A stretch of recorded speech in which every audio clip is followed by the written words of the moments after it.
مہروز بیٹے، اتنی اونچی آواز میں ٹی وی کیوں دیکھ رہے ہیں آپ؟ کم کیجیے آواز، شور ہو رہا ہے۔ اچھا دادی، کرتا ہوں۔ یہ 6 آ گیا میرا، آپ کی گوٹی ماروں گی میں۔ علینا بیٹا، یہ کیا بات ہوئی؟ ایسے کون شور کرتا ہے؟ اور یہ آپ دونوں کب سے کھیل رہے ہو؟ دادی خیر ہے نا، اور کیا کروں، میں بور ہو جاتی ہوں۔ یہ کیا بات ہوئی مہروز بیٹے؟ اب آپ موبائل پر گیم کھیلنے لگ گئے ہو؟ ہوم ورک بھی کیا ہے آپ نے؟ دادی کرتا ہوں جا کے تھوڑی دیر تک، بس تھوڑی دیر کھیلنے دیں۔ کیا ہو گیا ہے آج کل کے بچوں کو؟ کسی کی بات سنتے ہی نہیں ہیں۔ مجھے کچھ ایسا کرنا چاہیے جو ان کی اچھی پرورش میں مدد کرے اور ان کو ریاست مدینہ کے اصول بھی سکھا سکے۔ چلو چلو بیٹھ جاؤ سب، آؤ میری بات سنو۔ میں نا ایسے کرتی ہوں، آپ کو ایک سٹوری سناتی ہوں۔ کون سی کہانی دادی؟ مطلب کس طرح کی کہانی ہوگی؟ سپرمین۔ ارے اچھا، بس بس، یہ سب تو فالتو کی کہانیاں ہیں۔ میں تمہیں اسلام اور اسلامی تعلیمات کے بارے میں بتاؤں گی۔ اچھا تو بچوں، یہ جو کہانی ہے دراصل یہ ایک قصہ ہے، قصہ غزوہ بدر کا۔ کیا یہ وہی جنگ ہے جس میں تھوڑے سے مسلمانوں نے بہت سارے کفار سے جنگ کی تھی؟ ہاں جی بیٹا، یہ وہی جنگ ہے۔ کیا آپ نے یہ پڑھی ہوئی ہے؟ جی دادی، میں نے پڑھا ہوا ہے اس کے بارے میں، پر مجھے ابھی صحیح سے یاد نہیں ہے اب۔ ویسے ان کی کل تعداد کتنی تھی دادی؟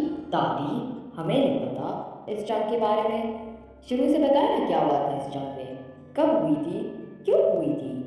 ٹھیک ہے بیٹا، میں آپ کو شروع سے بتاتی ہوں کہ یہ جنگ ہوئی کیوں، اس کی وجہ کیا بنی۔ یہ غزوہ اسلام میں بہت زیادہ اہمیت رکھتی ہے۔ یہ مسلمانوں اور کفار کے درمیان پہلی جنگ تھی جس نے اسلامی تاریخ کا رخ ہی بدل دیا۔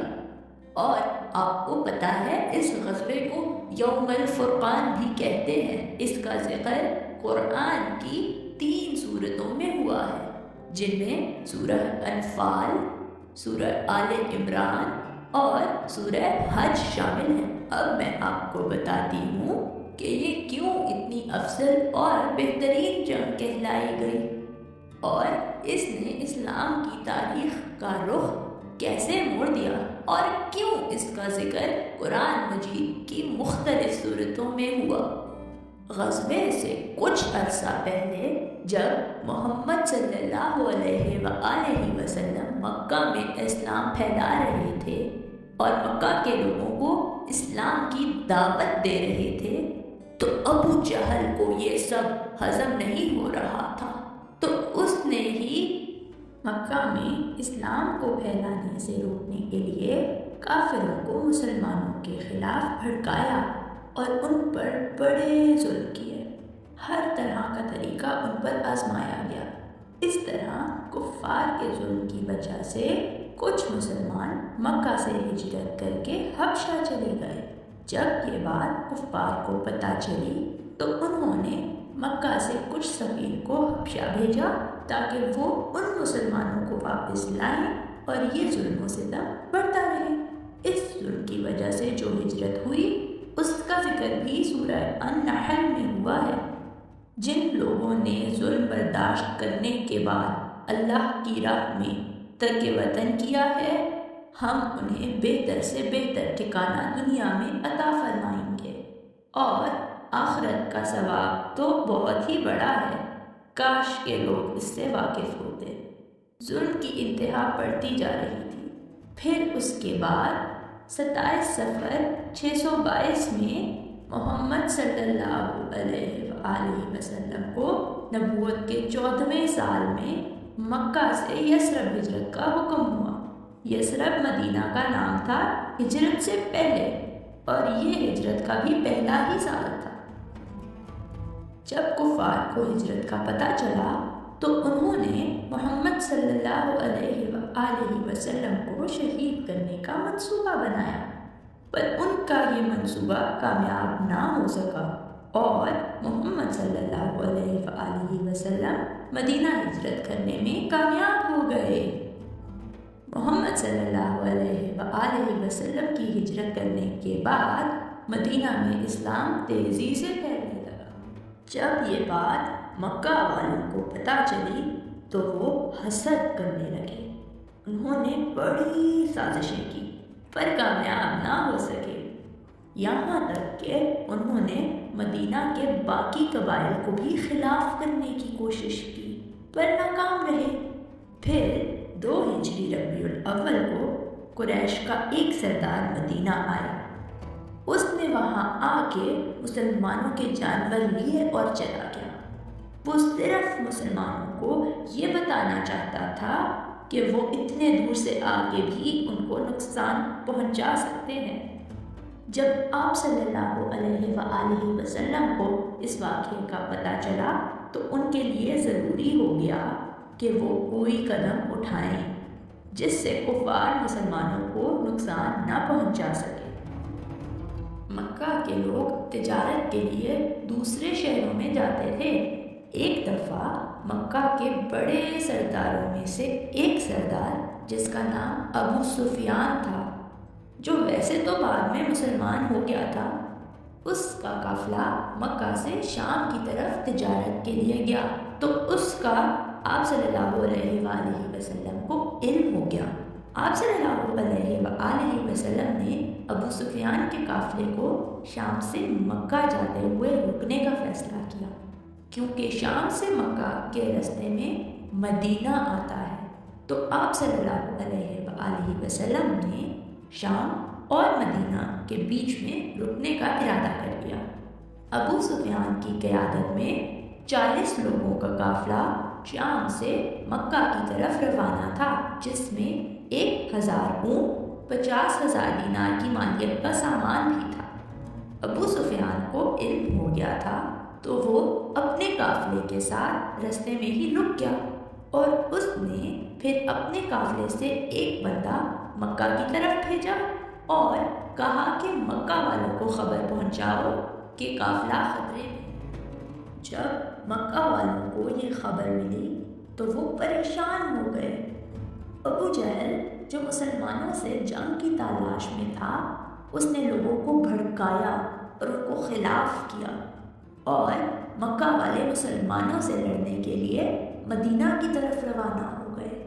جب قافلہ مکہ سے چلا تھا تو اس کی تعداد 1300 تھی۔ جب ابو جہل کا قافلہ مدینہ کی طرف روانہ تھا تو دوسرے راستے سے ابو سفیان کا قافلہ مکہ پہنچ گیا تھا۔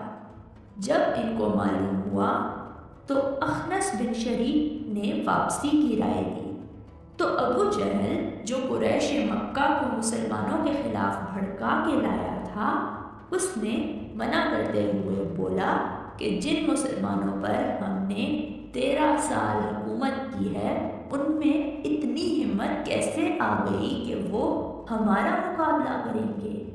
پر اخنس بن شریک نے اس کی رائے سے اختلاف کرتے ہوئے اپنے بنو زہرہ کے 300 کے قافلے کے ساتھ واپس مکہ کی طرف روانگی کی۔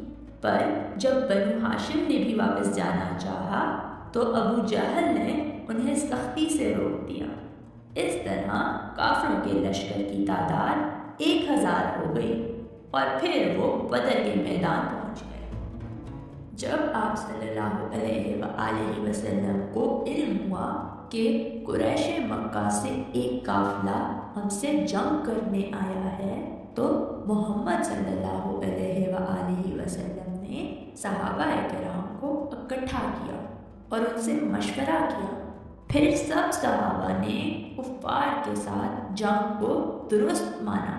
اس موقع پر سیدنا مقداد بن عمر رضی اللہ تعالی عنہ نے تقریر فرمائی، جس میں انہوں نے کہا، ہم ایسا نہیں کہیں گے جیسا کہ موسیٰ کی قوم نے کہا تھا، تم اور تمہارا رب جاؤ اور تم دونوں سے لڑو، لیکن ہم آپ کے دائیں بائیں اور آپ کے آگے اور آپ کے پیچھے لڑیں گے۔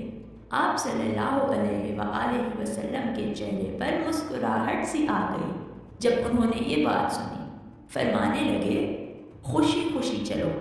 آپ صلی اللہ علیہ وآلہ وسلم نے بطور سپہ سالار حضرت علی رضی اللہ تعالیٰ عنہ، سعد بن وقاص رضی اللہ تعالیٰ عنہ اور زبیر بن عوام رضی اللہ تعالیٰ عنہ کو جاسوسی کے لیے بھیجا۔ پھر صحابہ قریش کے 2 بندوں کو پکڑ کے لائے۔ آپ صلی اللہ علیہ وآلہ وسلم نے ان سے قریش کے بڑے سرداروں کے بارے میں پوچھا جو جنگ میں شامل تھے۔ معلوم ہونے کے بعد یہ اندازہ ہو گیا تھا کہ مکہ نے اپنے جگر گوشوں کو بھیجا ہے۔ مسلمانوں نے آپ صلی اللہ علیہ وآلہ وسلم کے لیے شمال مشرق میں ایک ٹیلے پر چھپڑ بنا دیا، کیونکہ اس جگہ سے پورا میدان جنگ نظر آتا تھا۔ سیدنا سعد بن معاذ کی نگرانی میں ایک نوجوان کا دستہ آپ صلی اللہ علیہ وآلہ وسلم کی حفاظت کے لیے مقرر کیا گیا، اور جنگ سے ایک دن پہلے اللہ نے ان کے دلوں سے خوف نکالنے کے لیے ان پر نیند طاری کر دی تاکہ ان کے دلوں میں چین آ جائے، اور ان پر بارش کی شکل میں ایک رحمت نازل ہوئی جو مسلمانوں کے لیے فائدہ مند ثابت ہوئی۔ کفار اس رحمت سے پریشان ہو گئے، اور اس کا ذکر اللہ نے قرآن میں بھی کیا ہے۔ اس وقت کو یاد کرو جب کہ اللہ تم پر اونگ طاری کر رہا تھا اپنی طرف سے چین دینے کے لیے، اور تم پر آسمان سے پانی برس رہا تھا کہ اس پانی کے ذریعے سے تم کو پاک کر دے اور تم سے شیطانی وسوسے کو دفع کر دے اور تمہارے دلوں کو مضبوط کر دے اور تمہارے پاؤں جما دے۔ میدان جنگ میں جانے کے لیے تقریباً 313 سے 317 مسلمان تھے، جس میں 82 سے 85 مہاجرین اور 231 انصار تھے۔ انصار میں 61 اوس اور 170 خزرج تھے، اور پھر 17 رمضان سن 622 کو جنگ کا آغاز ہوا۔ رسول صلی اللہ علیہ وآلہ وسلم نے ایک مٹھی مٹی اور کنکریوں کی اٹھائی اور اس کو دشمنوں کی طرف پھینکتے ہوئے فرمایا، چہرے بگڑ جائیں۔ مٹی یا کنکریوں کا کچھ نہ کچھ حصہ مشرکین کی آنکھوں یا منہ پر ضرور گرا۔ سورہ انفال آیت 17 میں اللہ تعالیٰ اسی واقعے کا تذکرہ کرتے ہیں، سو تم نے انہیں قتل نہیں کیا لیکن اللہ نے ان کو قتل کیا، اور آپ نے خاک کی مٹھی نہیں پھینکی بلکہ اللہ نے وہ پھینکی تاکہ مسلمانوں کو اپنی طرف سے ان کی محنت کا خوب عوض دے۔ بلا شبہ اللہ تعالیٰ خوب سننے والا، خوب جاننے والا ہے۔ اسود بن شریک جو مشرکین کی جانب سے پہلا شخص تھا، وہ یہ عہد کر کے مشرکین کی صفوں کو توڑتے ہوئے آگے بڑھا کہ وہ مسلمانوں کے حوض سے پانی پیے گا۔ اپنی قسم پوری کرنے کے لیے جب وہ آگے بڑھا تو مسلمانوں کی طرف سے حمزہ بن طالب نے صفوں سے نکل کے اسے روکا اور اس کے نہ رکنے پر تلوار مار دی، جس سے اس کا آدھا پاؤں کٹ گیا، پر وہ گھٹنوں کے بل چل کے آگے بڑھتا رہا۔ حضرت حمزہ نے دوسری دفعہ تلوار چلا کے اسے مار دیا، اور اس طرح وہ جنگ کا پہلا شخص تھا جو وہاں مارا گیا۔ حضرت حمزہ واپس اپنی صف میں جا کے کھڑے۔ اس کے بعد مشرکین کے 3 بہترین جانباز شاہ سوار نکلے، آگے بڑھے اور دونوں صفوں کے درمیان کھڑے ہو کے مسلمانوں کو میدان میں آنے کی دعوت دی۔ جلدی سے 3 انصار جوان آگے بڑھے، جن میں عبداللہ بن رواحہ، عوف اور معوذ شامل تھے۔ جب قریش والوں کو علم ہوا کہ تینوں انصار ہیں، انہوں نے لڑنے سے انکار کر دیا اور کہا کہ ہم اپنی قوم سے لڑنا چاہتے ہیں، تو یہ تینوں بغیر جنگ کیے واپس چلے گئے۔ جب آپ صلی اللہ علیہ وآلہ وسلم کو علم ہوا تو انہوں نے پھر ان کے خاندان سے 3 صحابہ کو بھیجا۔ پھر اسلام کے شاہ سوار اور کفار کے شاہ سوار ایک دوسرے کے آمنے سامنے آ گئے۔ پھر ان کے درمیان مقابلہ شروع ہوا۔ حضرت حمزہ اور حضرت علی نے اپنے مد مقابل کا کام تمام کر دیا۔ حضرت عبیدہ عمر رسیدہ تھے۔ عبیدہ رضی اللہ تعالی عنہ نے عتبہ کے ساتھ قاتلانہ قسم سے جنگ کی پر زخمی ہو گئے۔ پھر حضرت حمزہ نے عبیدہ رضی اللہ تعالی عنہ کی حفاظت کرتے ہوئے عتبہ کو مار دیا۔ عبیدہ رضی اللہ تعالی عنہ محمد صلی اللہ علیہ وآلہ وسلم کے پاس لے کے جائے گئے اور پھر وہ ان کے سامنے ہی فوت ہو گئے۔ اس مقابلے کے آغاز مشرکین کے لیے برے ثابت ہوئے کیونکہ وہ اپنے 3 بہترین شاہ سوار کھو بیٹھے تھے۔ پھر جنگ شروع ہوئی تو مشرکین کی طرف سے پہلا آنے والا تیر سیدنا مہجا کو لگا۔ ایسے وہ بدر کے پہلے شہید کہلائے۔ پھر آپ صلی اللہ علیہ وآلہ وسلم نے مشرکین پر ٹوٹ پڑنے کا حکم دیا۔ حکم ملتے ہی مسلمان پرجوش ہو کے آگے بڑھنے لگے اور پھر کفار کو کاٹنے لگے جیسے وہ کوئی سبزی ہو۔ ایسے میں فرشتے بھی آ گئے اور انہوں نے بھی شرکت کی اور پھر کافروں کا سر قلم کرنے لگے۔ اسی دوران میں معاذ بن جموع اور معاذ بن عرفہ تیر کی طرح سے ابو جہل کی طرف بھاگے اور جاتے ساتھ ہی تلوار مار کے ابو جہل کو زخمی کر دیا۔ جب یہ چیز ابو جہل کے بیٹے اکرمہ بن جہل نے دیکھی تو وہ دوڑ کے آیا اور حضرت معاذ کے کندھے پر تلوار سے وار کر کے ان کا بازو شہید کر دیا۔ ابو جہل نیچے گر گیا۔ صحابہ انہیں مرا ہوا سمجھ کے آگے بڑھ گئے، پر جب سعد بن مسعود نے دیکھا کہ ابو جہل تو زندہ ہے تو انہوں نے ابو جہل کی گردن پر وار کر کے گردن دھڑ سے الگ کر دی۔ پھر اس کے بعد بطور سپہ سالار محمد صلی اللہ علیہ وآلہ وسلم میدان جنگ میں اترے اور دشمنوں کی طرف بڑھتے گئے۔ جب دشمنوں نے یہ منظر دیکھا تو وہ میدان سے بھاگنے لگے، جس میں کئی مسلمان شہید ہوئے، پر بہت سے کفار مارے گئے اور کچھ کفار تو قید بھی ہو گئے۔ اس دوران 70 کفار قید ہوئے اور 70 ہی مارے بھی گئے تھے، جبکہ مسلمانوں میں 14 صحابہ شہید ہوئے، جن میں 6 مہاجرین، 8 انصار، 6 خزرج اور 2 اوس تھے۔ جنگ کے اختتام پر مسلمانوں کا جب پلڑا بھاری ہونے لگا تو وہ اپنی جان بچاتے ہوئے اپنا سارا سامان چھوڑ کے بھاگ پڑے اور پھر وہ مال غنیمت مسلمانوں کو مل گیا۔ دادی، یہ مال غنیمت کیا ہوتا ہے؟ بیٹے، مال غنیمت جو فوج جنگ جیت جاتی ہے وہ ہارنے والی فوج کا سارا سامان جیسے کہ ہتھیار، ان کے کھانے پینے کی اشیاء، ان کے جانور سب اپنے قبضے میں کر لیتے ہیں اور پھر ان کو آپس میں تقسیم کر کے اپنے استعمال میں لے آتے ہیں۔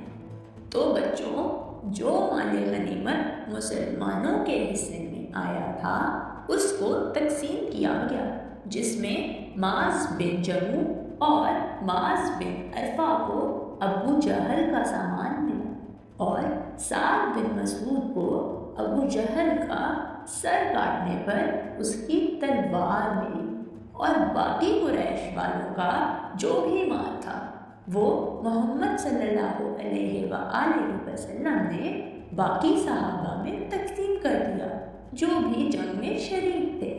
اور یہ سارا مال غنیمت کی تقسیم کا سلسلہ وادی صغرا کے قریب ایک دریا مضر اور نازیہ کے درمیان۔ مال غنیمت کے تقسیم کے بعد محمد صلی اللہ علیہ وآلہ وسلم اپنی فوج کے ساتھ مدینہ کی طرف روانہ ہوئے اور ان کے ساتھ ان کے سارے قیدی غلام بھی گئے۔ مدینہ پہنچنے کے بعد محمد صلی اللہ علیہ وآلہ وسلم نے سب صحابہ سے قیدیوں سے متعلق مشورہ کیا، جس میں ان کو مختلف خواہشات ظاہر کی گئیں، جیسے کہ سخت سے سخت سزا دی جائے یا نرمی سے پیش آیا جائے اور رحم فرما دیا جائے۔ آپ صلی اللہ علیہ وآلہ وسلم نے یہ فیصلہ کیا کہ قیدیوں کو رہا کر دیں گے اگر وہ فدیہ دیں۔ جو قیدی غریب یا فقیر تھے محمد صلی اللہ علیہ وآلہ وسلم نے بغیر فدیے کے رہا کر دیے، اور جو تعلیم یافتہ تھے ان سے ایک معاہدہ ہوا کہ وہ مدینہ کے بچوں کو پڑھنا لکھنا سکھائیں گے، اس بدلے انہیں آزاد کر دیا جائے گا۔ پھر جب دنیا نے دیکھا کہ ان کے ساتھ اتنا اچھا سلوک ہے تو وہ ساری قومیں حیران رہ گئیں۔ ان قیدیوں نے بھی مسلمانوں کا حسن سلوک ہمیشہ یاد رکھا۔ جن صحابہ نے جنگ میں شرکت کی تھی ان کے لیے آپ صلی اللہ علیہ وآلہ وسلم نے فرمایا، جن لوگوں نے جنگ بدر میں شرکت کی ہے وہ کبھی جہنم میں نہیں جائیں گے۔ ایک جگہ اللہ فرماتے ہیں کہ اب تم جو بھی عمل کرو تمہارے لیے جنت واجب ہے، میں نے تمہیں بخش دیا۔ دادی، اس جنگ سے مسلمانوں کو کیا فائدہ ہوا تھا؟ بیٹا، مسلمانوں کو تو بہت سے فائدے ہوئے ہیں۔ ان میں سے چند فوائد یہ ہیں، جیسے کہ بہت سے قبائل اسلام کے قریب آ گئے، کافروں کا غرور خاک میں مل گیا، مسلمانوں کو کافروں سے فدیے میں بہت ساری مال غنیمت حاصل ہوئی، بعض قبائل نے فوراً اسلام قبول کر لیا۔ یہ جنگ مسلمان بچوں کی تعلیم کا ذریعہ بنی، کفار کے مقابلے میں اسلام کا سر بلند ہو گیا، اور اس جنگ سے ہمیں ایک سبق صبر کا بھی ملتا ہے۔ اس سے متعلق سورہ البقرہ میں بھی ذکر آیا ہے۔